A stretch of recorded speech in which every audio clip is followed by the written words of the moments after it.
divino encontro.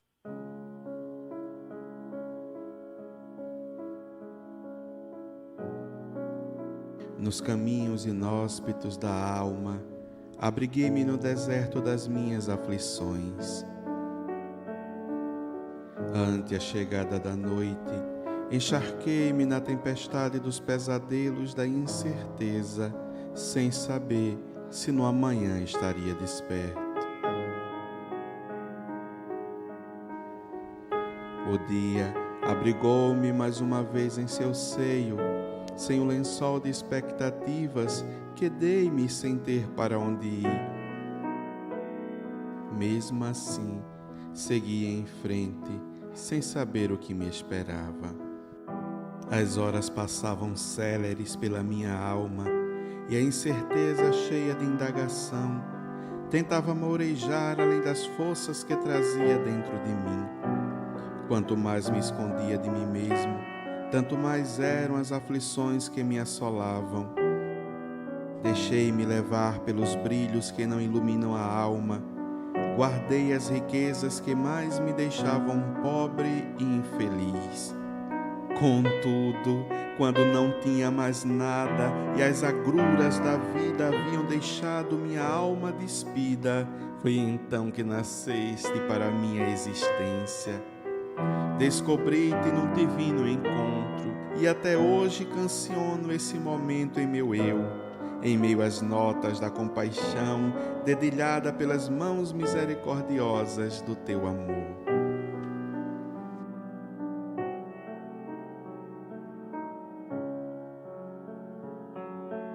Agradeço, Senhor, de Maria Dolores, psicografia de Chico Xavier. Agradeço, Senhor, quando me dizes não, as súplicas indébitas que faço, através da oração. Muitas daquelas dádivas que peço, estima, concessão, posse, prazer, em meu caso talvez fossem espinhos, na senda que me deixa percorrer. De outras vezes imploro-te favores, entre lamentação, choro, barulho, mero capricho, simples algazarra, que me escapam do orgulho. Existem privilégios que desejo, reclamando-te o sim, que se me florescem na existência, seriam desvantagens contra mim.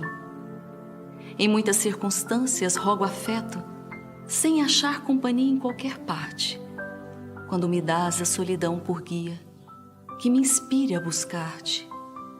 Ensina-me que estou no lugar certo, que a ninguém me ligaste de improviso, e que desfruto agora o melhor tempo de melhorar-me em tudo que preciso. Não me escute as exigências loucas, faz-me perceber que alcançarei além do necessário, se cumprir o meu dever. Agradeço, meu Deus, quando me dizes não com teu amor. E sempre que te rogue o que não deva, não me atenda, Senhor.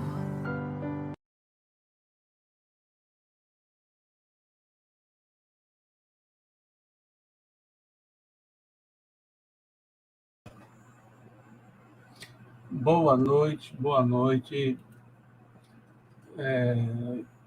Rosária Rezende, boa noite. Wagner Braga, boa noite. Assis Adonis, Fernanda Linhares. Aproveitando, Fernanda Linhares, que você está aqui, eu quero entrar em contato contigo para você fazer uma live para o nosso canal, tá bom?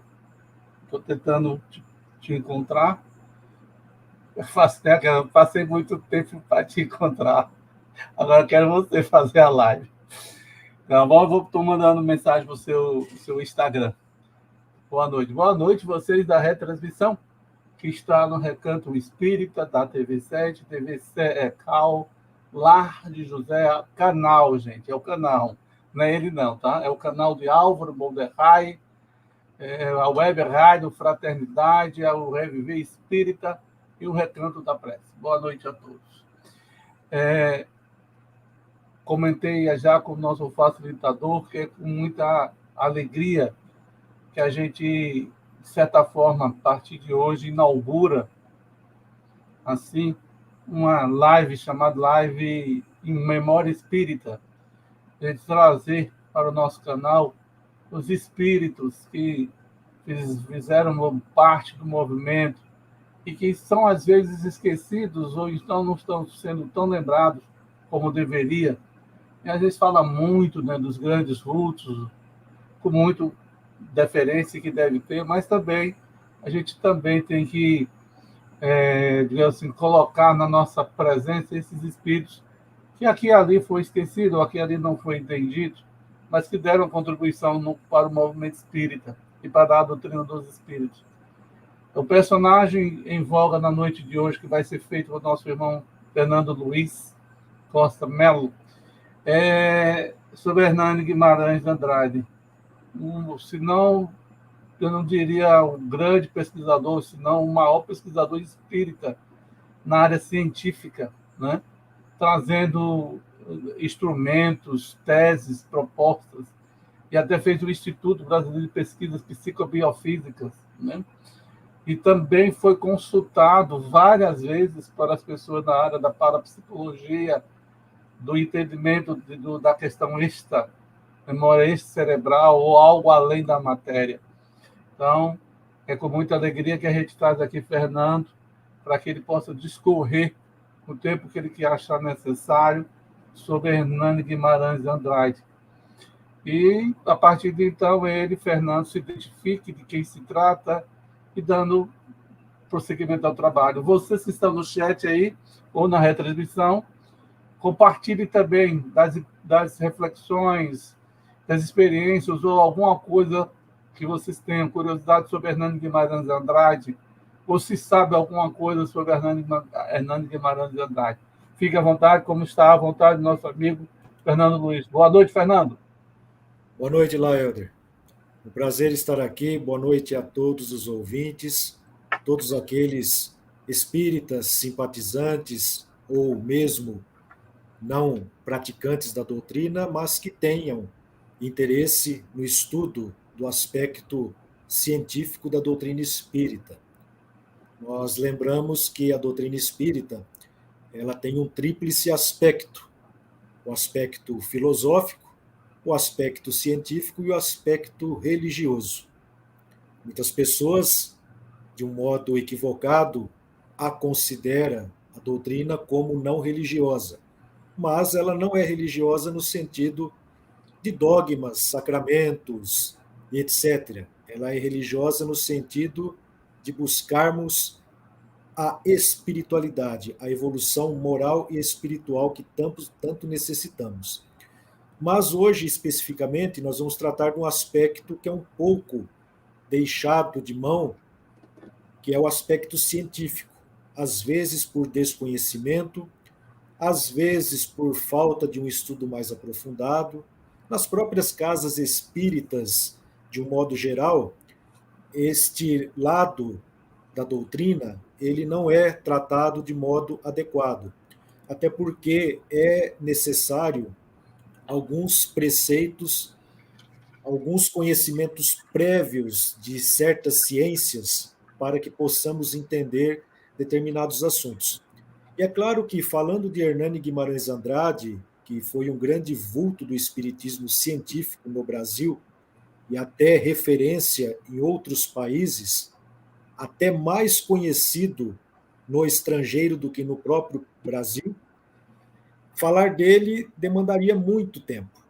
Então, nesse período em que estaremos aqui reunidos de modo virtual, eu vou buscar tratar de uma forma mais objetiva, que eu possa ser entendido por vocês dentro dos meus parcos conhecimentos dentro da doutrina neste campo. A minha formação, a princípio, ela é na parte de ciências exatas, matemática, física. Eu trabalho com a área do magistério há quase 28 anos. Atualmente estou na supervisão de ensino, na diretoria de ensino de Jaboticabal, aqui no interior do estado de São Paulo, região de Ribeirão Preto.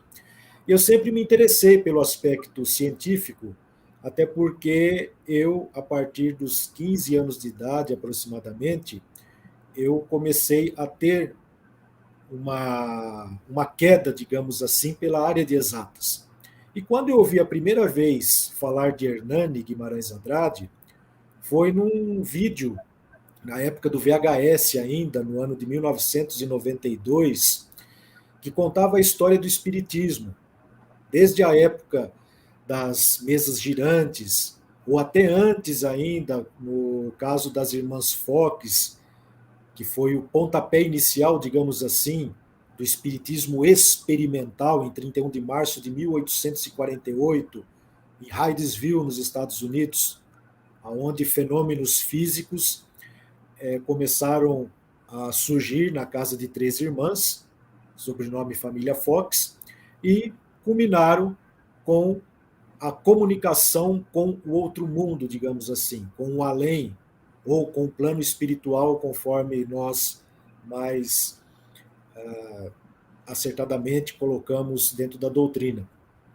Então, quando eu ouvi falar de Hernani nessa fita VHS, contando a história do Espiritismo e chegando na parte científica, eu tive um certo encanto, assim, porque falava física, biologia, psicobiofísica, do Instituto Brasileiro de Pesquisas Psicobiofísicas, que ele fundou em São Paulo, em 13 de dezembro de 1963, cujo objetivo era o estudo de fenômenos parapsicológicos, porque, mesmo ele sendo espírita, concordar com os ensinamentos de Allan Kardec, tendo estudado muitas obras, a sequência do Nosso Lar, de André Luiz, que são 13, 16 volumes a respeito do mundo espiritual, ele tratou desses fenômenos, principalmente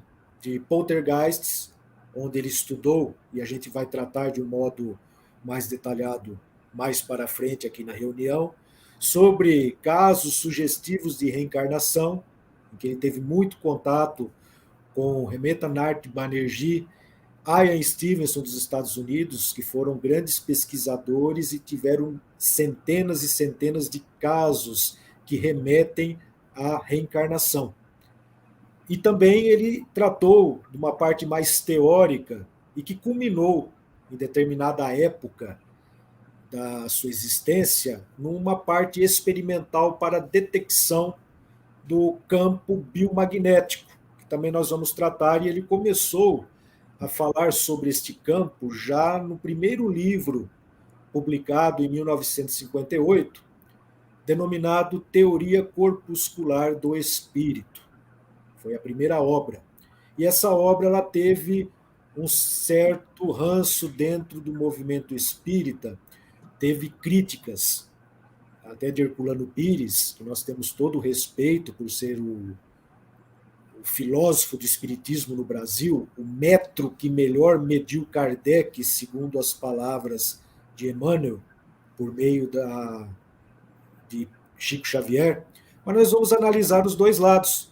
Vamos analisar um pouco essa crítica construtiva de Herculano com relação a esta obra, Teoria Corpuscular do Espírito. Ela foi publicada em 1958 e foi rapidamente esgotada. Foram duas edições, 58 e 59. Ela foi publicada às expensas do próprio autor, então não teve uma editora que se dispusesse, ao que eu saiba, a publicar a obra. Então ele foi numa gráfica, levou os originais, pagou do próprio bolso e foi distribuindo. E ela teve um certo aceite dentro da doutrina espírita na época.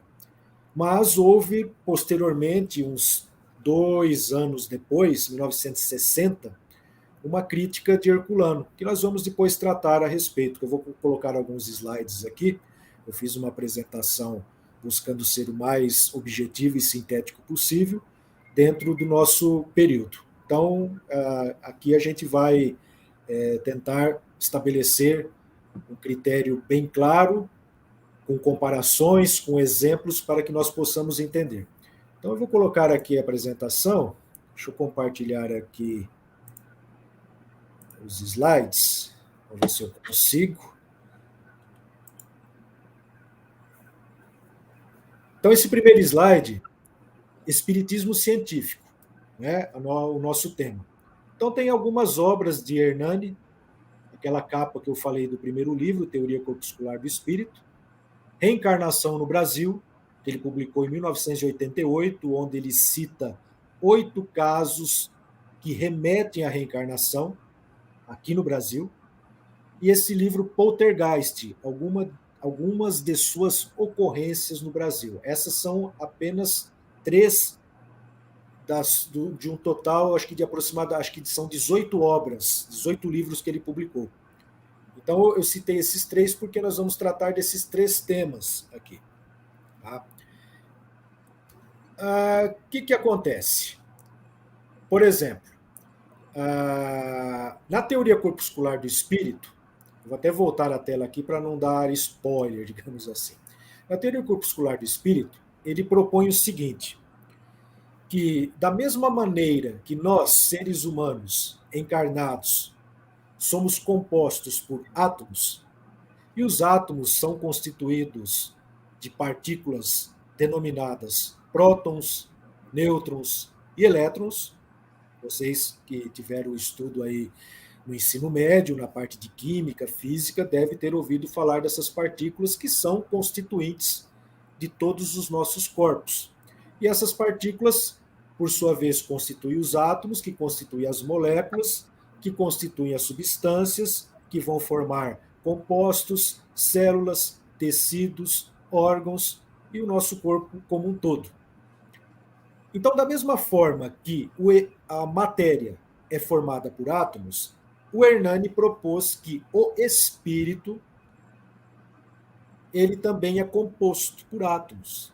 Mas como assim?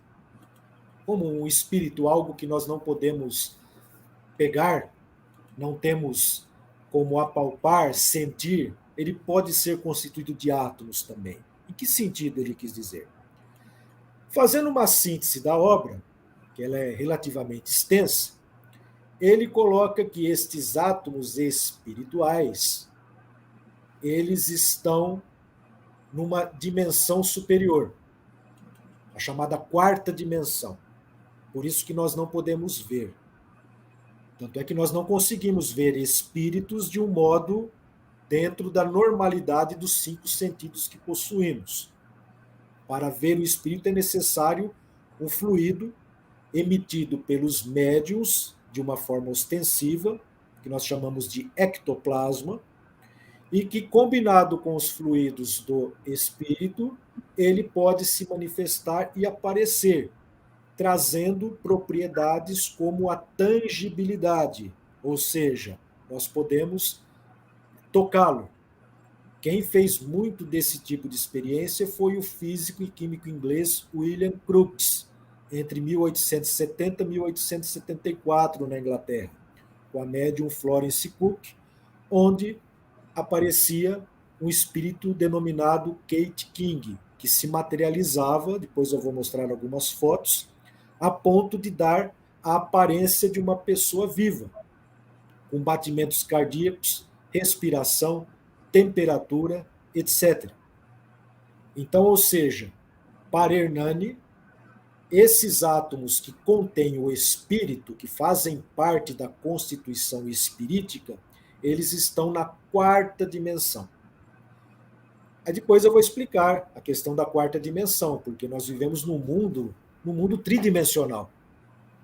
Nós pegamos objetos, manuseamos objetos, e eles têm altura, comprimento, largura, nas mais variadas formas, cubos, paralelepípedos, pirâmides, cones, aquelas figuras geométricas básicas e outros formatos que nós temos. Nós vivemos um mundo tridimensional. A nossa visão biocular, ela dá a sensação de profundidade. Se eu observar as coisas com o olho fechado, vocês vão observar que eu perco um pouco da noção de profundidade, porque os 2 olhos, recebendo a luz que faz com que nós observemos os objetos, ele dá essa sensação, digamos assim, de profundidade, de tridimensionalidade. Agora, falar de uma quarta dimensão é um pouco complicado porque nós não conseguimos visualizar. Como que seria um objeto quadridimensional? Eu vou explicar isso posteriormente. Então, em síntese, este livro, Teoria Corpuscular do Espírito, ele propunha que para cada átomo, cada partícula atômica do corpo físico, existe um correspondente espiritual. E ele até deu nomes, neologismos. Ele chamou o elétron, que é uma partícula negativa que compõe toda a matéria, que favorece os fenômenos da eletricidade, do magnetismo, etc., que está presente na nossa vida, nas nossas casas, para funcionamento dos mais variados motores, eletrodomésticos, etc., que o elétron ele tem um correspondente no espírito que ele deu o nome de bion. O bion é o equivalente ao elétron na quarta dimensão. Bion por quê? Porque ele propôs que ele dava a origem, não bem a origem, mas propiciava a vida. O próton e o nêutron também lhe deu nomes equivalentes. Percepton, intelecton. O intelecton seria da parte positiva, equivalente ao próton, e o percepton seria equivalente ao nêutron. O intelecton era responsável pelo quantum, digamos assim, de inteligência, vamos falar assim. Então entra um conceito quântico. Aí nós temos que ter um certo cuidado, porque ultimamente existe um modismo de tudo quântico. Fala-se em cura quântica, fala-se medicina quântica, fala-se em estudos quânticos, tudo é quântico, aí vira uma salada que nós temos que entender muito bem o que significa física ou mecânica quântica. De modo bem sintético, física quântica é a parte da física que estuda as propriedades da matéria a nível atômico e subatômico. Ponto. Porque existem propriedades das partículas que são tão pequenas que as leis da física clássica, que foram corroboradas, que foram tratadas de um modo muito preciso e elegante por Isaac Newton, por Galileu Galilei, Nicolau Copérnico e outros grandes vultos das ciências, século XVI, XVII e XVIII, as leis que eles trataram, lei da gravidade, as leis do eletromagnetismo, Michael Faraday, James Clerk Maxwell e outros tantos, elas não funcionam no nível atômico. Por exemplo, a gravidade, que é uma das 4 forças da natureza, que é a mais que nós observamos no dia a dia, quando vemos um objeto cair, quando tropeçamos, etc., a força que mantém os planetas em órbita em torno do Sol, fazendo com que o período de rotação, translação, proporcione a periodicidade, que nós chamamos de dias, meses, anos, etc., ela não aparece no nível atômico. Precisavam de outras leis para explicar. E essas leis estão regidas pela física ou mecânica quântica, que começou lá em 14 de dezembro de 1900, quando o grande cientista alemão Max Planck, na conferência na Sociedade Alemã, ele propôs uma nova teoria para explicar o espectro do corpo negro. Não vou entrar em detalhes, né, dessa parte de física, mas foi, digamos, a data em que nasceu a física quântica. E hoje em dia ela é uma teoria que aborda e trata e soluciona muitos problemas. E tem as aplicações práticas. Por exemplo, o raio laser, que nós conhecemos devido às grandes aplicações do dia a dia, é derivado de leis da física quântica. O próprio Einstein, dentro das suas teorias físicas, ele desenvolvendo, por base nele, se chegou ao raio laser. Apesar dele não ser um cientista experimental, era um físico teórico. Aliás, ele dizia que o laboratório que ele tinha era uma caneta. Quando perguntaram, Einstein, onde está o seu laboratório? Aqui. Então era tudo ideias. Era o termo em alemão Gedankenexperiment, que significa experiência de pensamento. As ideias vinham e ele desenvolvia. E aí precisava de uma prova experimental. E até hoje, tudo que se demonstrou experimentalmente comprovou-se a teoria dele. Buracos negros, o desvio da luz em campos gravitacionais, a dilatação do tempo, a contração do comprimento em altas velocidades, a quadridimensionalidade, que nós vamos tratar, mas é um outro ponto diferente, que aí gerou confusão com relação à teoria do Hernani e outras coisas mais. Então, nós temos que entender isso. Então, física quântica é o estudo da física para entender as propriedades da matéria no nível atômico e subatômico. Agora, será que existe uma física quântica que possa explicar os fenômenos espirituais? Aí é uma incógnita. Nós não sabemos. Certamente existem leis físicas no plano espiritual. Porque se o espírito existe, se ele é realmente formado por partículas, átomos também como nós, então deve existir leis. Pode ser uma espécie de mecânica quântica de uma outra dimensão, mas isso é uma hipótese apenas que eu estou colocando. Nós vamos depois retomar isso ao longo da reunião. Tá? Então, aí, quando ele fala em teoria corpuscular, então espírito composto de átomos e etc., nós entramos na questão do perispírito. O que é o perispírito? Que Allan Kardec tratou no Livro dos Espíritos, lá no meados do século XIX.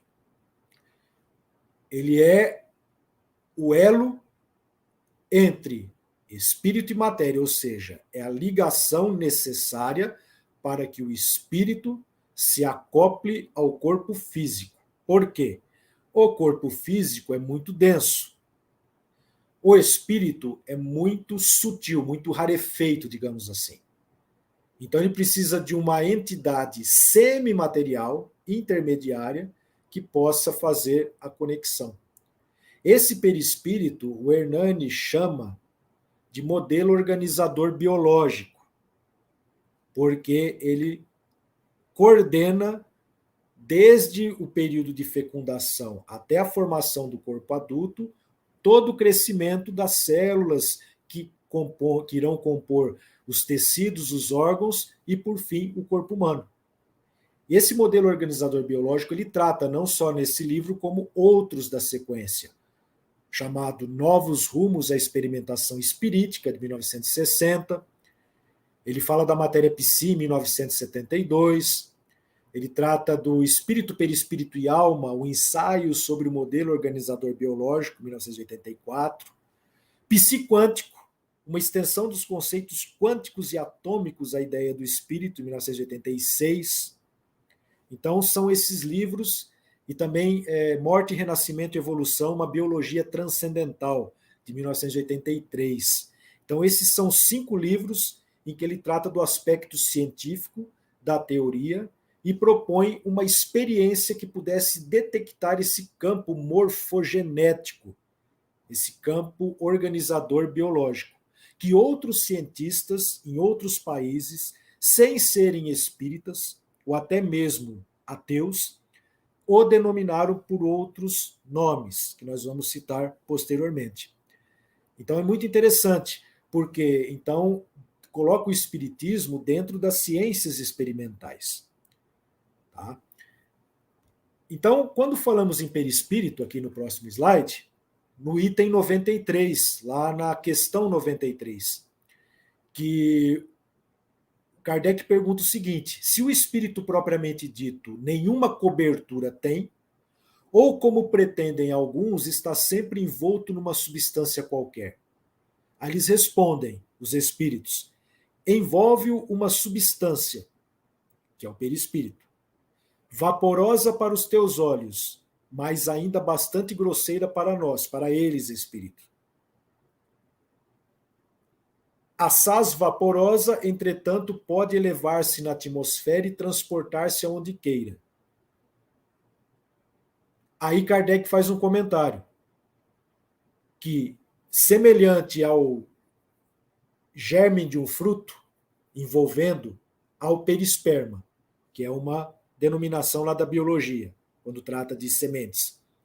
Do mesmo modo, uma substância que, por comparação, se pode chamar perispírito, é que faz o envoltório do espírito propriamente dita, como se fosse uma roupagem.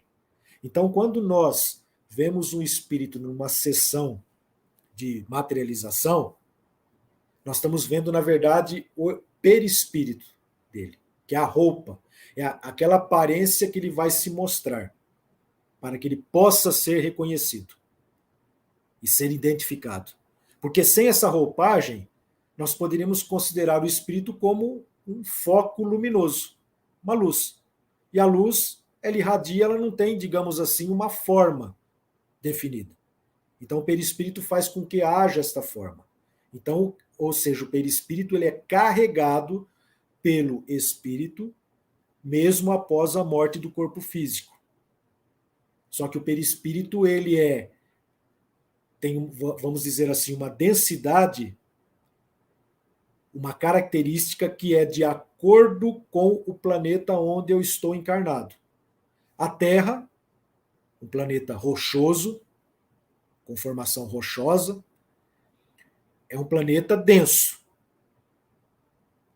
Então nós temos um perispírito mais denso do que, por exemplo, algum habitante que resida num planeta que seja, digamos, gasoso, como Júpiter, Saturno, Urano, Netuno.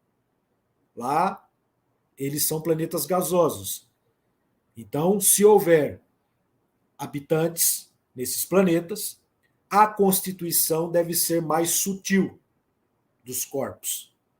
Porque um corpo como o nosso não se sustentaria lá em Júpiter, que é gasoso, mas teria que ter um corpo apropriado. Da mesma forma que o corpo físico tem que ser apropriado ao planeta em que ele está encarnado, o perispírito também. Então, supõe-se que esse perispírito seja muito mais sutil, mais rarefeito, mais leve, digamos assim, em planetas gasosos.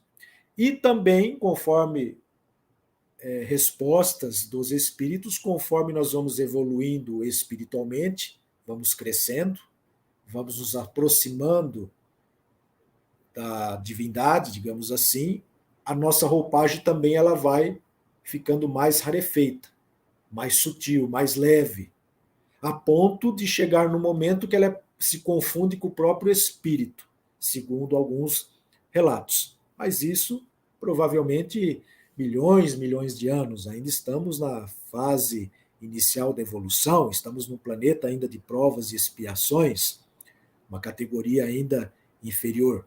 Estamos agora entrando numa transição que eu creio que deva durar muitos e muitos anos ainda. A natureza não dá saltos, como já diz o velho ditado das ciências. Então, aí, falando de espírito e matéria, vamos lá. Então, o espírito, do que ele é feito? O Hernani, então, coloca que o espírito também é constituído de átomos. O perispírito, que é a roupagem dele, também deve ser constituído. Porque para cada átomo da nossa matéria tem que estar ligado um átomo espiritual, já que o perispírito é a cópia do nosso corpo, ou talvez, melhor dizendo, o nosso corpo é uma cópia do perispírito, que quando o espírito ele aparece numa sessão mediúnica, que você está vendo aquele corpo, muitas vezes é o corpo que ele tinha da última existência. Então ele deve também ser feito de átomos, pela lógica. Aí entra uma questão para nós pensarmos, a questão 82. Então, será certo dizer-se que os espíritos são imateriais? O que é imaterial? É não ser de matéria, não é... O que não é matéria? Como é que a gente vai entender? A gente não tem, é a mesma coisa um cego. Um cego, como que ele vai um cego de nascença, como que ele define a luz? Não tem como, então é complicado. Só que olha a resposta que interessante. Como se pode definir uma coisa quando faltam termos de comparação e com uma linguagem deficiente? Nosso problema é a linguagem. Pode um cego de nascença definir a luz? Imaterial não é bem o termo. Incorpóreo seria mais exato, pois deves compreender que, sendo uma criação, o espírito há de ser alguma coisa. É a matéria quintessenciada, sutil, sutilíssima, mas sem analogia para vós outros, e tão etérea que escapa inteiramente ao alcance dos vossos sentidos. Está lá no Livro dos Espíritos, edição de 1860. Eu sempre gosto de colocar a edição 1860, porque apesar da primeira ser 1857, mas que ela tinha 501 questões, depois ela foi ampliada para 1019. Existe uma diferença em algumas respostas, em alguns questionamentos da primeira para a segunda. Então eu sempre coloco 1860. Uma delas, por exemplo, só para a gente incluir o assunto aqui, é que na edição de 1857, quando Kardec perguntava se o homem sempre foi homem ou ele derivava, né, de outros seres na escala evolutiva, eles falavam, não, o homem sempre foi homem. Então, homem sempre foi homem, animal sempre animal. Na edição de 1860, com a atualização, eles já respondem que o homem deriva de uma escala evolutiva que ele começa lá, vegetal, animal, homem, etc. E aí algumas pessoas equivocadamente falam que no Livro dos Espíritos ele previu a lei da evolução das espécies, que foi publicada por Charles Darwin e concomitantemente por Alfred Russel Wallace, apesar que Darwin foi mais creditado nisso. Mas na verdade ele não previu, não, porque a teoria da evolução das espécies foi publicada em 1859 e a primeira edição do Livro dos Espíritos em 1857. Então realmente eles não falaram, eles não quiseram, digamos assim, os espíritos já colocar de pronto, talvez, essa resposta. Mas quando na edição de 1860, que a teoria da evolução, origem das espécies foi publicada, aí eles corroboraram, dizendo que realmente o homem segue uma escala evolutiva, que vem lá dos reinos anteriores, passando pelo reino animal e chegando ao reino nominal. Então é só para a gente se situar nesse aspecto histórico que é muito importante, tá? Então, quer dizer, o espírito ele não é imaterial, porque se ele é alguma coisa, se ele existe, ele é algo. Esse algo, então, é uma espécie de matéria. Ah, então quer dizer que tudo é matéria? Então, Deus, espírito e matéria, que é o que se coloca como uma espécie de trindade, vamos usar essa palavra, trindade universal. Tudo que tem no universo, Deus, como princípio de todas as coisas, né? Ela está lá na primeira questão do Livro dos Espíritos. Que é Deus? Kardec, sabiamente, ele não pergunta quem é e nem o que é. Porque se ele perguntasse quem é Deus, ele estaria entrando num conceito antropomórfico, como se Deus fosse uma pessoa. Um senhor sentado no trono, de barbas longas, decidindo quem vai para o céu, quem vai para o inferno e tudo mais. Não. Ele também não pergunta o que é Deus, porque seria objetivar, como se fosse um objeto. O que é isso? O que é aquilo? Então ele pergunta, que é Deus? É uma questão de abstração. Algo que nós não podemos ver, mas sentimos os seus efeitos na maravilhosa criação que está ao nosso redor. Então, que é Deus? E a resposta, a inteligência suprema do universo, causa primeira de todas as coisas. Essa é a questão número 1 do Livro dos Espíritos. Essa é a definição que deram de Deus a Allan Kardec. Inteligência suprema do universo, causa primeira de todas as coisas. É o que dá para nós entendermos. Buscar a origem do porquê que Deus existe como tudo começou, se nós não podemos imaginar Deus um só segundo na ociosidade, que o próprio Cristo disse, eu e meu Pai trabalhamos até agora, aí pensamos, em determinado momento nós somos criados. Mas se Deus sempre existiu, então ele sempre está criando. Então existem espíritos desde toda a eternidade? Só Deus sabe, não temos. Então não adianta a gente chegar, que a gente chega num ponto que nós temos que melhorar muitas coisas nossas do que tentar prescrutar o que é imperscrutável, digamos assim. Complicado. Né? Mas voltemos ao assunto. Então, considerando isso, que os espíritos são alguma coisa, então vamos dizer que ele é feito de átomos espirituais, foi a partir disso, de outras situações, que Hernani propôs a sua teoria. Mas teorias são teorias. Como que eu vou provar que o espírito é feito de átomos? Se nós aqui no estado de matéria densa, só há pouco tempo nós conseguimos enxergar átomos com microscópios ultrapotentes, chamados microscópios protônicos de tunelamento, porque para ver um objeto no microscópio óptico, aquele comum que a gente vinha em escola, você precisa da luz e a lente de aumento. Só que quando você vai tentar ver átomos, se você joga a luz é composta de fótons. Fótons são partículas. Essas partículas interagem com o átomo e pode dar problema. Então, tem que ser outras técnicas. Então, é complicado. Se é complicado aqui na matéria, imagine detectar um átomo espiritual. Então, fica no campo da conjectura, da teoria. Se ela puder ser provada num futuro remoto, só o tempo dirá. Talvez, com equipamentos sofisticados, nós possamos detectar alguma coisa nesse sentido. Mas muito improvável atualmente, claro.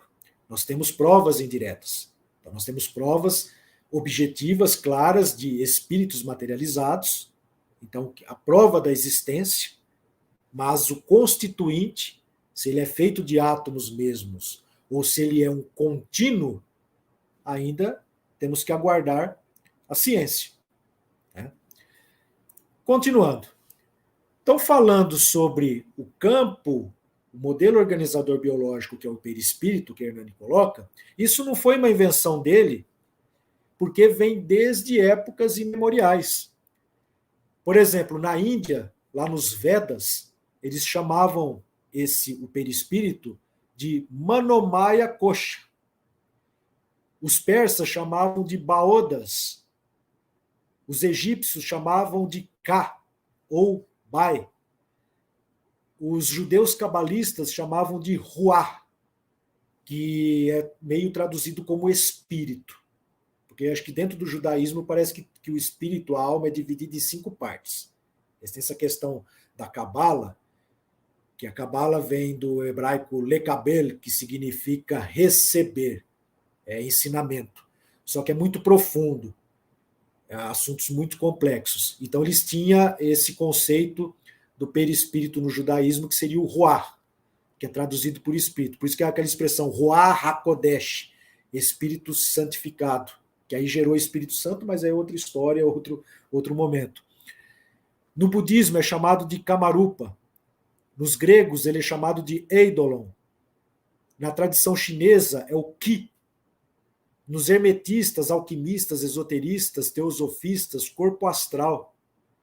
Paracelso chamava de corpo sidéreo. Leibniz, que foi um conterrâneo de Isaac Newton, também inventor independente do cálculo diferencial integral, ele chamava de corpo fluídico.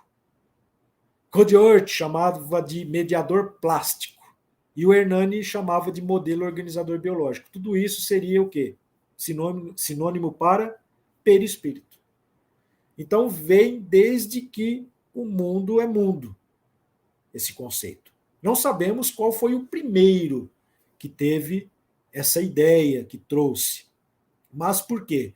Provavelmente eles tiveram experiências, porque a mediunidade, as visões, as aparições, os espíritos que se apresentavam vêm desde a época dos homens das cavernas. Nós temos registros nas cavernas, que nós chamamos na paleontologia de registros rupestres, de desenhos que você observando, você vê que ele estava tendo contato com o espírito. A forma como ele desenha, a cor branca, que é característica, que a gente via muito, né, às vezes em desenho animado, né, fantasmas, etc., com aquela roupagem branca. Porque o ectoplasma, que é emitido pelo médium, que faz com que nós possamos visualizar o espírito, ele tem essa cor esbranquiçada. Daí essa origem. Apesar que existem situações em que o espírito pode aparecer, digamos, da forma colorida. O Kardec ele coloca isso naquela parte dos agêneres, que são, agêneres significa não gerado. São espíritos que surgem, ele dá uma impressão de toda a aparência de uma pessoa viva, temperatura, tudo, mas de repente ele some. Né?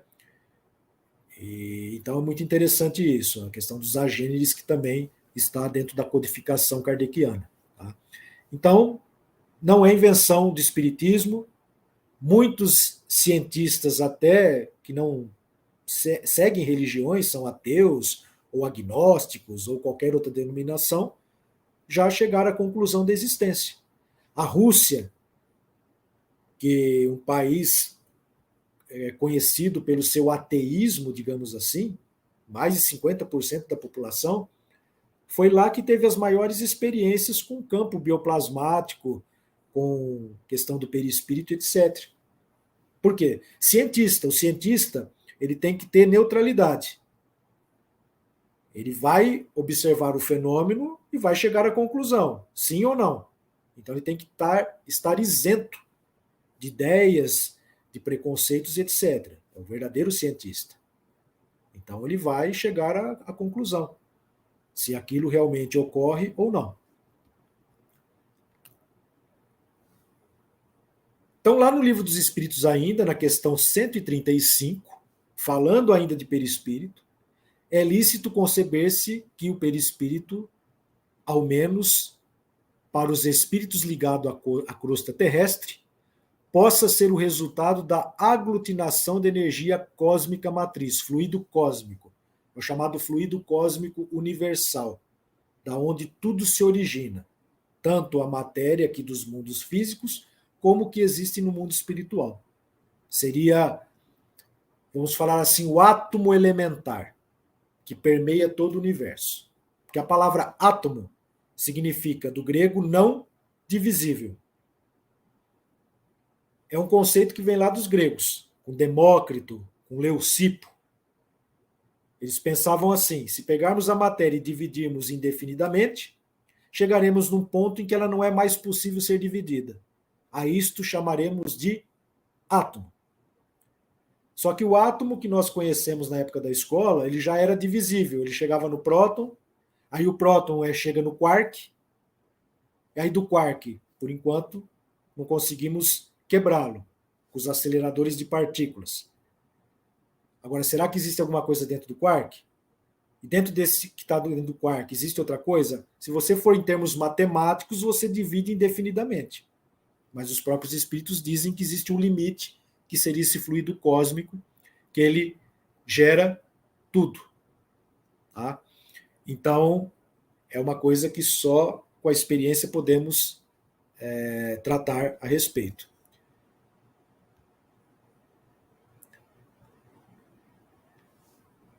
Naturalmente, os espíritos encontraram no tempo de Kardec dificuldade em expressar seu pensamento por falta de termos apropriados. É aquilo. Como que eu vou explicar para nós que estamos num mundo aqui encarnados, mundo tridimensional, algo que ocorre lá no mundo espiritual? Não tem um termo próprio, então tem que fazer analogias. Mas sabe-se agora que a matéria é uma espécie de luz coagulada. O que é luz coagulada? É luz condensada. Na verdade, se pegássemos um microscópio muito potente e fôssemos nos observar, nós seríamos buracos apenas. Porque a distância entre o núcleo atômico e o elétron mais próximo que rodeia em torno dele é como se eu colocasse uma bola de futebol dentro de um estádio do Maracanã e a arquibancada mais externa fosse o primeiro elétron da primeira camada de valência. Então, olha a distância que tem. Seria um buraco. É que nós, pela nossa visão limitada, nós temos a impressão que os nossos corpos, todos os objetos, eles são contínuos. Mas se tivéssemos um microscópio ultrapotente, viríamos buracos. E por que então a matéria não consegue atravessar a matéria? Por exemplo, minha mão não consegue atravessar minha mão. Porque existe repulsão eletrostática. As ligações químicas entre os átomos, moléculas que compõem os tecidos, é uma ligação muito forte que ela impede que você atravesse. Mas, se não tivesse isso, nós conseguiríamos atravessar, porque nós somos puro buracos nesse sentido, fazendo uma comparação bem grotesca. Agora, por que a gente consegue atravessar, por exemplo, um filete d'água com a mão? Porque as moléculas da água estão bem mais afastadas, porque está no estado líquido, aí você consegue atravessar. As forças de repulsão eletrostáticas são insuficientes para que eu não faça isso. O ar, mais fácil ainda, você anda normalmente. Então, é devido a isso. Então, a gente fala de questão que tudo é energia, tudo é vibração. Então, quando eu volto na teoria de Hernani, em que o átomo espiritual está na quarta dimensão, ele também está no estado vibratório superior. Então, existe a questão da vibração. Então, parece que quanto mais alta a vibração, maior seria o número de dimensões. Ele trata somente da quarta dimensão na sua teoria. Ele não fala de quinta, de sexta, etc. Porém, a própria física, atualmente, na chamada teoria das cordas, que é uma teoria que fala sobre a constituição da matéria, que ela seria como se fosse vibrações de cordas, não seria átomos, ele fala do universo de 11 dimensões. Então, você imagina um universo de 11 dimensões aqui. Porque se nós, com 3, já temos dificuldade, imagina com 11. E Hernani trabalhou com 4 dimensões. Depois nós vamos entender essa questão. Aí as propriedades do perispírito. Tem várias. Plasticidade, densidade, luminosidade, penetrabilidade, visibilidade, tangibilidade, sensibilidade magnética, bicorporeidade, perenidade, odor, temperatura e tal. Olha quantas propriedades que existem na nossa matéria, mas que nós podemos detectar também no perispírito, porque ele é semimaterial. Então ele tem uma analogia com a nossa matéria, a qual Hernani, na sua teoria, coloca que os átomos do perispírito, o átomo do espírito, estaria projetado na quarta dimensão. Então é nesse sentido que nós podemos entender. Vou citar um exemplo aqui quando fala de bicorporeidade.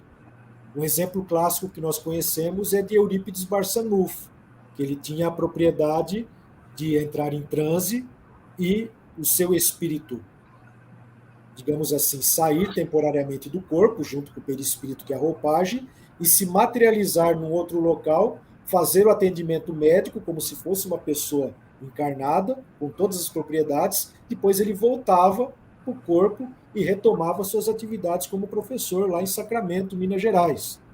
É um grande médium assim, de efeitos fantásticos. Então esse é o exemplo de bicorporeidade, estar como se fossem 2 locais ao mesmo tempo. O corpo aqui, inerte, com a aparência da inércia, e o corpo espiritual, o espírito com o perispírito, atuando como se fosse um ser encarnado. E temos exemplo no catolicismo, Santo Antônio de Pádua, né, também, né, que teve esses fenômenos, não é somente do espiritismo. Porque, repito, os fenômenos mediúnicos sempre existiram, independente da crença religiosa. Eles puderam ter outras denominações, mas o espiritismo é o que pôs-se a explicar de um modo mais claro, mais objetivo, mais científico, né? Porque muitas coisas eram colocadas como sobrenatural, milagroso, e não existe milagre. Milagre é apenas um fenômeno que não pode ser explicado atualmente pelas leis. A partir do momento que ele pode ser explicado, deixa de ser milagre. Tá? Então, eu sempre cito um exemplo até tragicômico. A Anhanguera, Bartolomeu Bueno da Silva, grande bandeirante. Ele, quando estava fazendo o seu desbravamento, a busca de ouro nas Minas Gerais, ele, para ter colaboração dos índios, se os índios não quisessem colaborar com ele ameaçava, digamos, dizendo assim: olha, eu vou colocar fogo aqui na água. Aí, mas o que ele fazia? Ele trazia álcool, que é incolor, os índios não conheciam, ele jogava o álcool no riacho, tacava fogo, pegava, os índios ficavam com medo dele e faziam o que ele queria. Então, por isso que ele tinha o apelido de Anhanguera, que no dialeto significa diabo velho. Então, para eles era um fenômeno, né, um fenômeno sobrenatural, era um milagre. Olha, ele pôs fogo na água, vamos obedecê-lo. Mas, na verdade, era um fenômeno natural de combustão do álcool que os índios não conheciam. Não conhecia. Então, a partir do momento que se conhece, deixa de ser milagre. Da mesma forma que as várias curas que Jesus fez durante a sua existência, que provavelmente foi pelo seu poder de magnetismo e etc., elas a gente não consegue explicar como, que apenas pela imposição da mão ou por alguém ter tocado obteve a cura da mulher hemorrágica, a cura dos 10 leprosos, do cego de nascença e etc. Mas existe uma explicação científica que ainda nós não temos como saber. Mas a partir do momento que nós soubermos, deixa de ser milagre. Então vamos considerar que o milagre é um fenômeno científico que ainda não conseguimos ter a resolução, mas que existe, porque tudo tem uma causa, um porquê. Né? Outra característica do perispírito é a questão da luminosidade. Eles colocam assim, lá no livro Céu e Inferno. Por isso que é importante nós estudarmos todas as obras de Kardec, não é somente Livro dos Espíritos e nem Evangelho. Tem a Gênese, Céu e Inferno, obras póstumas, a Revista Espírita, 12 volumes, tem muito material complementar. Então eles falam assim, que por sua natureza possui o espírito uma propriedade luminosa que se desenvolve sob o influxo da atividade das qualidades da alma. Quer dizer, quanto maior as qualidades morais, mais luminoso. A intensidade está na razão da pureza do espírito. As menores imperfeições morais atenuam-na e enfraquecem-na. Por isso que se vê espíritos evoluídos com uma luminosidade grande. Espíritos inferiores, escuro, uma luminosidade fraca. Então, ela é proporcional à evolução moral. Aí, falando da função organizadora do perispírito, a qual Hernani coloca na sua obra. A função organizadora do perispírito aparece especialmente no processo de reencarnação, em que o ritmo morfogenético, ou seja, fazer com que aquele zigoto, o óvulo fecundado, se desenvolva no processo de divisão celular, até chegar no embrião, no feto, no recém-nascido e nas outras fases do crescimento humano, obedece aos impulsos psicossômicos de crescimento, leva à formação de um novo corpo físico que se estrutura rigorosamente de acordo com as características que marcam o corpo espiritual, modelo por excelência. Então, quer dizer, além de ser uma roupagem do espírito, ele carrega após a morte, ele também tem essa função de organização. Tá? Então, não somente Hernani, mas outros cientistas também chegaram a essa conclusão desse campo morfogenético, o campo bioplasmático que os russos chamam, o modelo organizador biológico, não importa a denominação, mas a função a que se serve. Aí nós temos, então, a primeira parte, que é a teoria. Tá? Como eu disse, teria que ter muito tempo para falar de Hernani. Hernani, ele viveu quase 90 anos. Nasceu em 1913, em Araguari, Minas Gerais, em 31 de maio. Faleceu em Bauru, em 25 de abril de 2003, com quase 90 anos de profícua existência. Ele viveu em São Paulo desde o início da década de 30 até junho de 92, e depois ele se transferiu para Bauru, buscando um município com mais tranquilidade e tal, já estava aposentado, para que ele pudesse continuar o desenvolvimento de suas pesquisas. Ele teve acesso a algumas universidades. Quando ele estava em São Paulo, ele fez acho que o primeiro curso de pós-graduação lato sensu em parapsicologia na USP, foi ele que criou essa cadeira. Não sei se ainda existe, mas foi ele que criou. Em Bauru ele dava cursos, na própria Federação Espírita em São Paulo, cursos, mas também em Bauru, sobre a parte referente ao perispírito, campo, modelo organizador biológico, e etc., essas experiências do campo biomagnético, porque ele e os 3 filhos dele, que também eram engenheiros, que o Hernani era engenheiro de formação, pela Escola Politécnica da USP, era engenheiro civil, trabalhou por um tempo em Volta Redonda, depois trabalhou em São Paulo, Departamento de Águas, até a aposentadoria em 83, aos 70 anos, e depois ele, na década de 60, junto com os 3 filhos que também seguiram a carreira de engenharia, ele criou um aparelho chamado tensionador espacial eletromagnético, cujo objetivo seria a detecção desse campo biomagnético que é gerado, seria uma prova indireta da existência do perispírito. Demorou acho que quase 5 anos para ser feito. Só que era um aparelho que demandava muito gasto de energia, porque precisava de eletricidade e tal, de uma conformidade complexa. E era feito assim só aos finais de semana, porque era o único tempo que ele tinha disponível devido aos afazeres da profissão. Então foi mais demorado. Depois ele desenvolveu, junto com acho que um outro filho dele, um bem mais simplificado, que era o chamado tensionador espacial magnético, que aí ele era formado de ímãs apenas, numa estrutura formato de cruz. Eu não tenho aqui o desenho dele, mas tinha os ímãs, que seria de alumínio, níquel e cobalto, ao níquel. Mas a potência não era muito boa. E ele utilizou este aparelho quando ele estava em Bauru, que ele fez acho que uma parceria com a Unesp, na parte da quem trabalhava com bacteriologia, e pegou umas culturas de bactérias e submeteu a este campo magnético que pudesse alterar a frequência de reprodução ou não. Então, os detalhes disso, que não vamos entrar agora porque não cabe na palestra nem no nosso tempo, está contido num livro chamado Novos Rumos à Experimentação Espirítica, que é de 1960. Só que não na edição da época que foi esgotada, numa reedição da editora Didier, depois dos anos 2000, que ela foi complementada com as tabelas com os resultados, que a princípio seriam até promissores, mas ainda não se chegou a, digamos assim, um resultado satisfatório para comprovação. Voltando à teoria corpuscular, aí nós temos a questão da crítica à teoria, que nós falamos do Herculano Pires.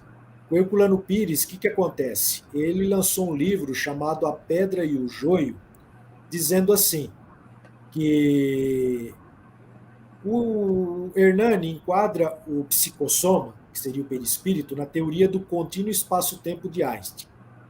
Refere-se à 4ª dimensão, chamando os espíritos, quando livres do corpo material, de criaturas quadridimensionais.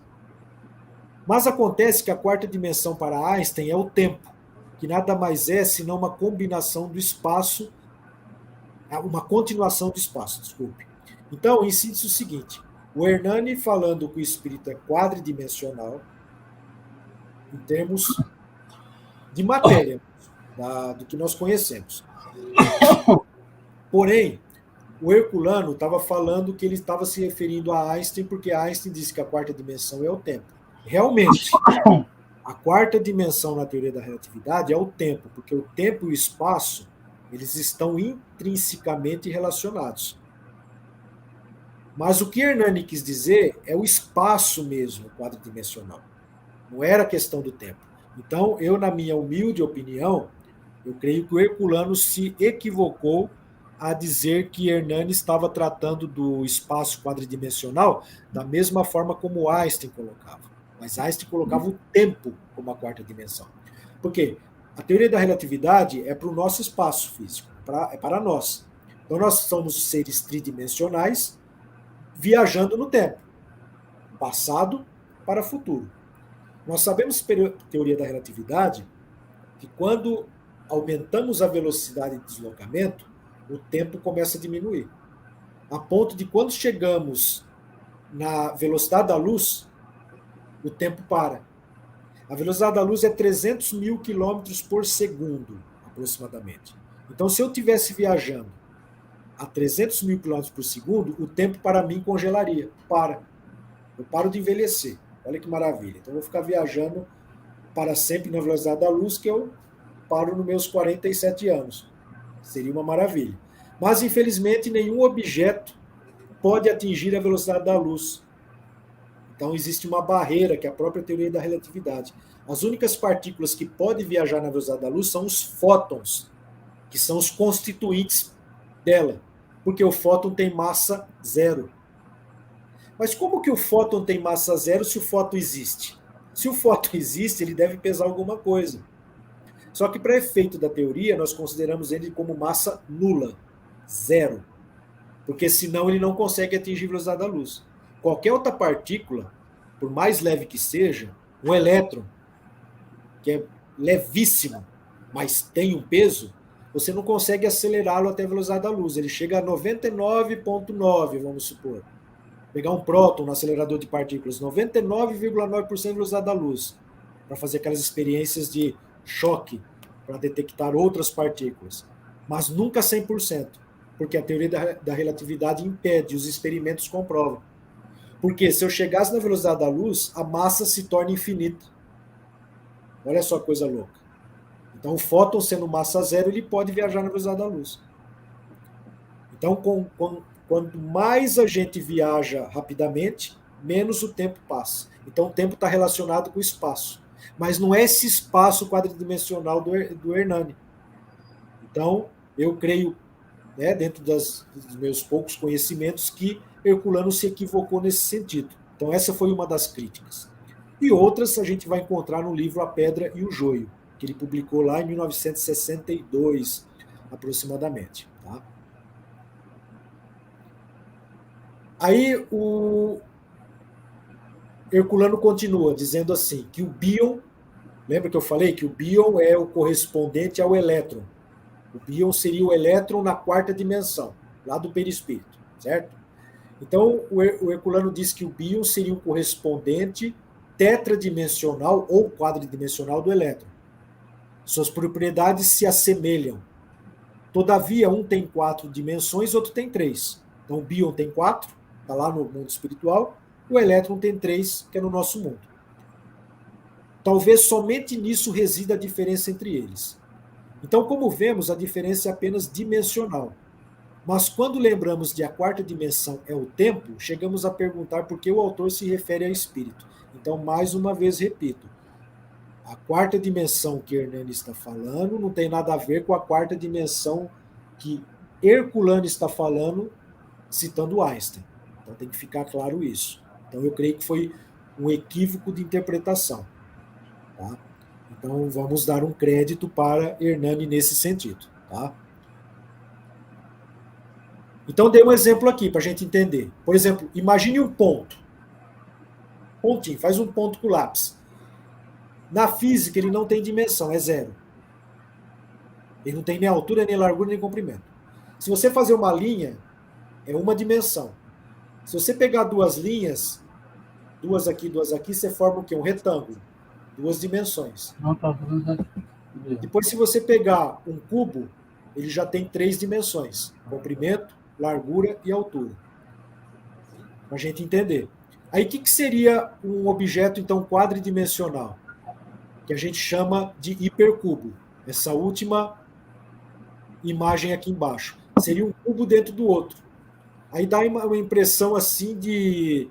Você tenta visualizar, fica meio embaçado, é uma coisa estranha. Então, isso seria uma representação na quarta dimensão. Para nós termos uma ideia mais clara, imagine que eu tenho uma folha de sulfite, você desenha um mapa onde mora os seres que eu vou chamar de um país chamado Planolândia, onde só existem seres bidimensionais. Então eles estão desenhados na folha. Um bonequinho. Se você tentar pegar, você não consegue, porque eles só têm 2 dimensões. Eles, se eles estivessem vivendo neste mundo, eles não conseguiriam ver nós que estamos na 3ª dimensão do lado de fora. A gente consegue vê-los, mas eles não conseguem ver a gente. Fazendo esse paralelo bem tosco, da mesma forma, os espíritos, se eles estão na 4ª dimensão, eles conseguem ver nós que estamos na 3ª. Só que nós da 3ª, de uma maneira, os nossos 5 sentidos, não conseguimos ver quem está na 4ª, ou seja, no mundo espiritual. Então é nesse sentido. Quem está na dimensão superior vê o que está na inferior, mas o contrário, não. Então é esse paralelo para nós entendermos essa questão de dimensões. Tá? Então esse seria um exemplo de um hipercubo. Esse seria um objeto quadridimensional. Né? Mas assim, é claro que o mundo do espírito não é bem dessa forma. Como que a gente vai detectar o que seria uma 4ª dimensão? Então a gente tenta, dentro da matemática, da geometria e da física, chegar num termo mais próximo para nós podermos compreender. Mas a compreensão plena ainda não chegamos. Aí o segundo ponto da pesquisa de Hernani, o poltergeist. Ele estudou alguns fenômenos no Brasil, por exemplo, lá em Guarulhos e em Suzano, que são 2 cidades que pertencem à Grande São Paulo, lá na década de 60, 70. E o que é o poltergeist? São fenômenos de efeito físico, aonde ocorre movimento de objetos, ruídos, pancadas, queda de pedras, combustão espontânea, os objetos começam a pegar fogo do nada, sem ter nenhum combustível, que a gente chama combustão espontânea paranormal, ou parapirogenia, que é o nome técnico para esse fenômeno. Então ele pesquisou nessas 2 cidades. E a palavra poltergeist vem do alemão, que significa espírito barulhento, espírito desordeiro, poltrão, fanfarrão, que faz esses fenômenos que causam muitos transtornos. Então ele fez pesquisas, que está neste livro aqui, Poltergeist, algumas de suas ocorrências no Brasil. Ele cita esses 2 exemplos de Guarulhos e Suzano, onde tem até fotos mostrando aqui das imagens, por exemplo, sofás que apareceram ranhuras do nada, colchão que pegou fogo, guarda-roupa com a parte de madeira, cama também, vidros estilhaçados. Aqui ele conversando com a senhora Laura, que era o epicentro, ou seja, a médium que estava fornecendo os fluidos, e era inconsciente, porque ela não conhecia nada de espiritismo, era uma família que residia na periferia, e eles não tinham conhecimento algum, mas que estavam ocorrendo esses fenômenos. Então, na verdade, seria uma médium de uma grande capacidade ostensiva, mas que era inconsciente, ela não sabia. Então, tem os detalhes, é muito bem detalhada a pesquisa, que demonstra que a origem desses fenômenos, descartadas as possibilidades, as leis da física tal, só pode ser concebida por intermédio de pessoas que acabam inconscientemente fornecendo isso. Eu, propriamente, uma vez, indiretamente, após acontecer o fenômeno, presenciei um caso aqui em Guariba, onde eu resido.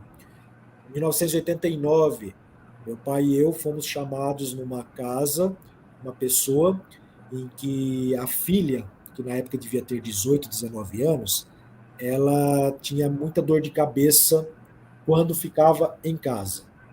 Quando ela saía, a dor de cabeça sumia. Quando ela voltava, a dor de cabeça retornava. e não se sabia, né, o que era tudo mais. Uma família católica, tudo. E um dia a mãe dela, Dona Maria, que já é falecida, ela chamou meu pai, eu acompanhei, na época eu tinha 13, 14 anos, e ela mostrou para nós, olha, à noite eu acordei com o colchão da cama pegando fogo. Ela tinha um lençol não, uma colcha, e ela mostrou para a gente, na beirada da colcha estava a marca de queimado, ela acordou com o cheiro, aquilo pegando fogo, ela conseguiu apagar, e quando ela olha no chão, tinha 7 palitos de fósforos colocados de uma forma de leque. Do nada. Então, esse foi um fenômeno de parapirogenia, que eu presenciei indiretamente após ocorrer. Então eu vi as marcas realmente condiz com o que Hernani e muitos outros pesquisadores por aí já fizeram a respeito desse fenômeno. Tá? E depois, por último, sobre a reencarnação. Então ele também fez pesquisas com reencarnação. Tem aqui nesse livro, Reencarnação no Brasil, uma edição da editora O Clarim, de Matão, onde ele cita 8 casos sugestivos de reencarnação no Brasil. Então ele comprova. Por exemplo, tem um caso aqui chamado Jacira e Ronaldo. Em síntese, o que era? Jacira, não, Ronaldo era uma pessoa, década de 50, que tinha se matado, não se sabe o motivo, deixou uma carta, e depois a família começa a ir no centro, ele dá uma comunicação 5 anos depois, ele tinha sido resgatado, mas que ele tinha cometido suicídio pela influência de um espírito obsessor. Então ele teve não tanta culpa, digamos assim, então ele teve o mérito, digamos, de ser resgatado mais rapidamente. Ele se matou ingerindo, acho que formicida, com guaraná, uma coisa assim. Mas depois ele reencarna com o nome de Jacira, ele reencarna como mulher, como filha de uma dessas pessoas que frequentava o centro e que se dispôs a tia dele. Novamente, isso. Né? Ele reencarna na tia dele. Na tia dele, né? Então só que ele não traz nenhum problema orgânico com relação ao ter ingerido. Na verdade, durante a gravidez, essa tia teve todos os sintomas de formigamento, problemas estomacais, enjoos, que era o quê? Ele trazendo isso que estava, de certa forma, gravado no perispírito. E ela acabou passando por isso. Você quer falar alguma coisa, Lael? Aproveitando que você está nessa parte, só de curiosidade, aí está explicado, de certa forma, por que as mulheres na gravidez sentem enjoo. Sim. Né? A adaptação. Tanto é que lá nesse livro me chamou a atenção que a garganta e a faringe dela aqui, todinha, em parte interna, ficou toda avermelhada, toda machucada, como se ela realmente tivesse digerido alguma coisa que tivesse irritado essa área todinha, sim, até atingindo. Não sei se você vai... Eu vou dar um spoiler, não sei se você vai...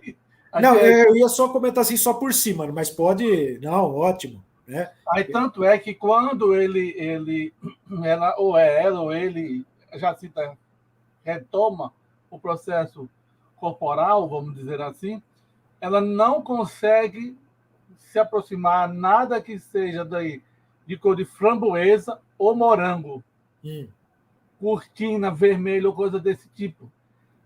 Aí Hernani diz lá no livro, é porque quando você faz a mistura do refrigerante com o formicida, ele botou formicida lá atrás, o que acontece? A tonalidade fica com meio violácea, meio avermelhada, e até ela não suportava, a Jacita não suportava ver gelatina de framboesa ou de morango ou coisa parecida. Sim. Mostrando, assim, nesse livro, Hernani Guimarães de Andrade, a propositura da reencarnação. Sim. E o que chama atenção, Fernando, assim, eu diria assim, foi um livro que, para mim, bem técnico, bem científico no sentido, porque ele não faz objeção nenhuma de apresentar teses ou proposta ou teoria que justifique, que mostre uma situação que não seja a reencarnação. E aí, o que eu acho interessante, ele vai rebatendo, né? Não Sim. não pode ser essa tese por causa disso, por causa disso, aquilo outro. Aí, a proposta que apresenta, eu acho esse livro, assim, fantástico. Sim. Não, foi muito bom. Quando saiu, eu lembro, década de 1988, né, ele teve uma boa repercussão, assim, porque essas pesquisas, então você vê, comprova e a questão da reencarnação, e também comprova aquilo que os espíritos disseram a Kardec, que o espírito ele pode encarnar como homem ou como mulher. Para ele é indiferente, porque o espírito ele não tem sexo da forma como nós entendemos. Então ele vai encarnar como homem ou como mulher de acordo com a necessidade evolutiva. Então, mais uma comprovação de homem e vir como mulher. Né?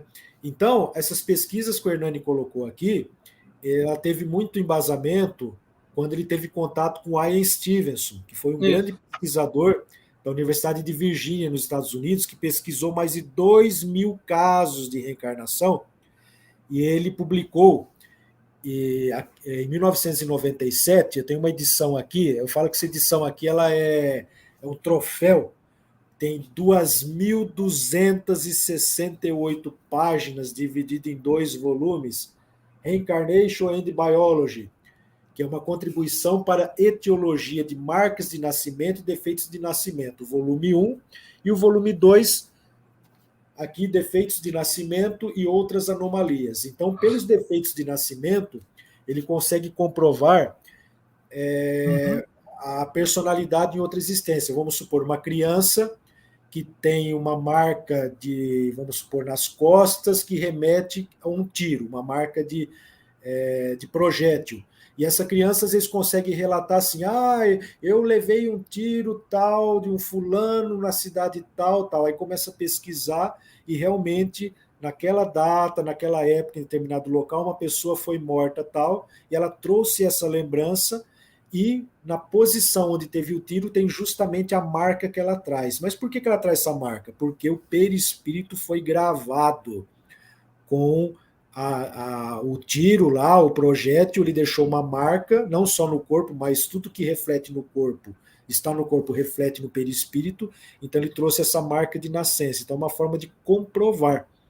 E geralmente os casos de reencarnação ocorrem mais com crianças até 7 anos, porque nesse período, segundo que a doutrina espírita coloca, o processo reencarnatório ele está em desenvolvimento. Apesar de o espírito encarnar no momento em que o óvulo é fecundado pelo espermatozoide, onde forma o ovo ou o zigoto, o processo se completa totalmente aos 7 anos. Então, nesse período até 7 anos, a criança está mais propensa a ter estas revelações tal, porque ela está mais em contato com o mundo espiritual do que aqui. Então, por isso que a gente vê relatos de criança que tem seu amiguinho imaginário, que fica conversando com alguém, fala, estou conversando com meu amiguinho, não tem ninguém lá. Né? Ou bebês que você olha, está olhando para o teto lá, está rindo. Quer dizer, está vendo alguma coisa, lógico. Então, nessa fase que geralmente ocorre os maiores depoimentos a respeito. Então, o Ian Stevenson, ele pesquisou na Índia, tem muitos desses casos. A Índia é um país assim, o hinduísmo, que é a religião que impera por lá. Prolífero, né? Vou falar que mais de 95% das pessoas acreditam em reencarnação na Índia.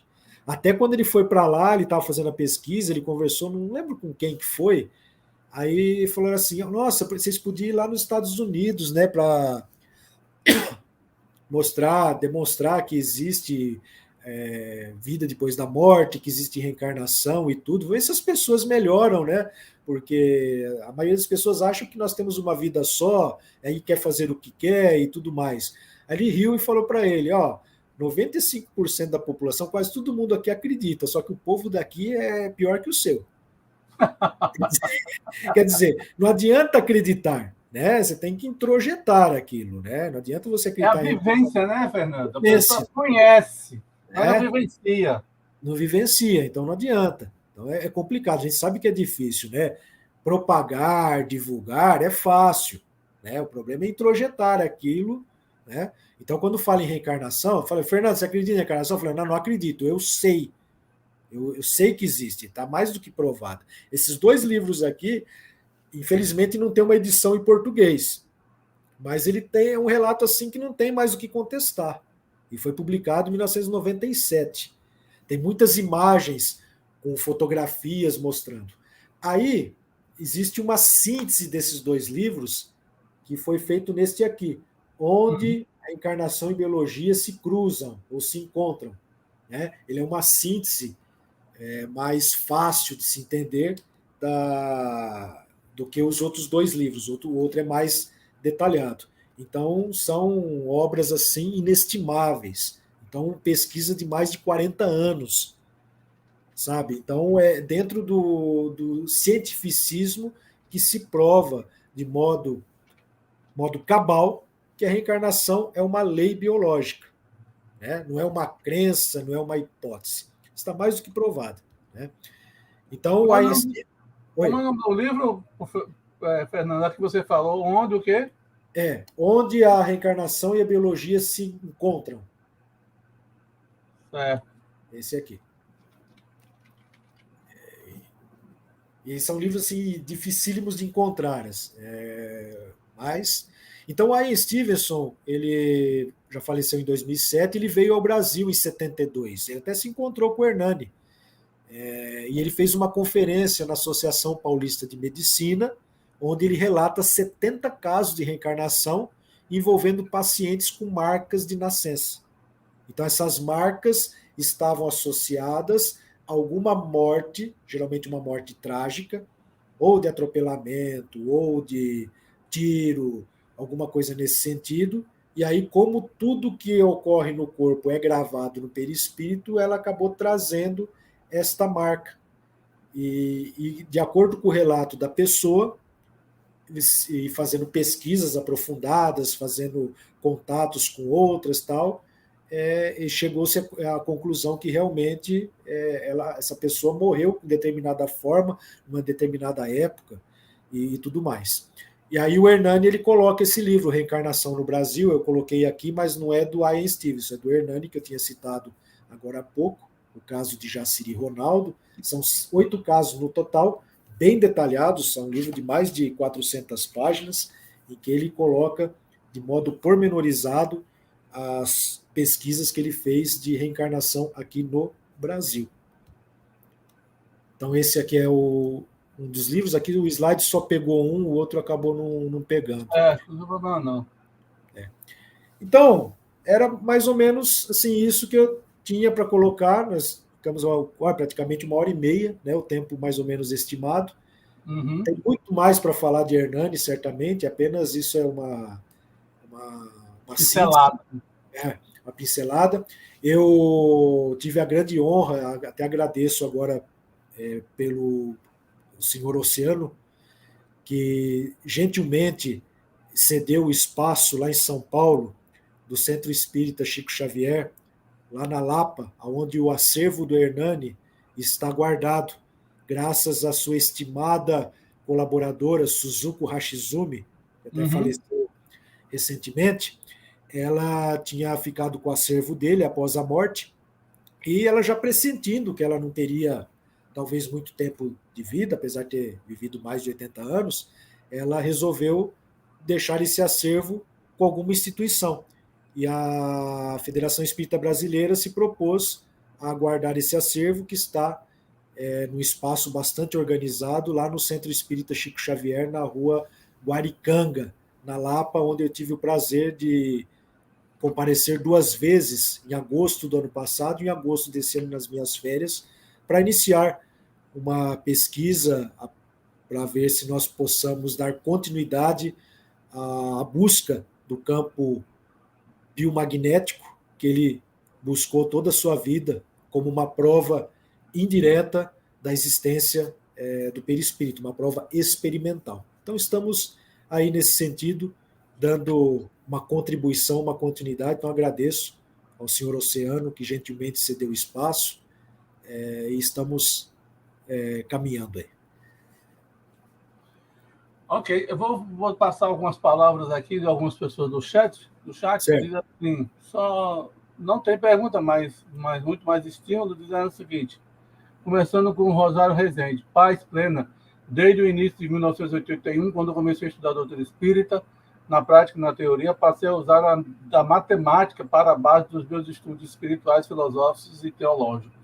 Olha aí, Sim. muito bem. Ela continua novamente. Paz plena, o que mais dificulta o estudo sobre os espíritos é que os fenômenos mais importantes não se repetem. É. Né? Eu Aí, acho assim, diga, depende qual o fenômeno. Por exemplo, o fenômeno de materialização para comprovar a existência dos espíritos está mais do que já provado. Né? O William Crookes, eu acho que foi o experimentador por excelência nesse campo. As, as imagens do espírito Kate King materializado prova de modo indelével que existe algo além do corpo físico. Então, não teria muita assim, necessidade. Nós temos que retomar, nós temos muito referencial bibliográfico. Então, basta agora a gente retomar isso, porque o período da experimentação ele já passou para provar, já está provado. Porque para aquele que é incrédulo, por mais que você repita o fenômeno, ele vai assim, ó, mesmo eu sabendo que existe, eu não quero acreditar, então não adianta. Né? Agora, para aquele que quer, né, buscar, que tem o espírito isento de preconceitos, nós temos a vasta bibliografia que mostra tudo isso. Né? a Fernanda Linhares, excelentes considerações, muito boa a live. Hum, é,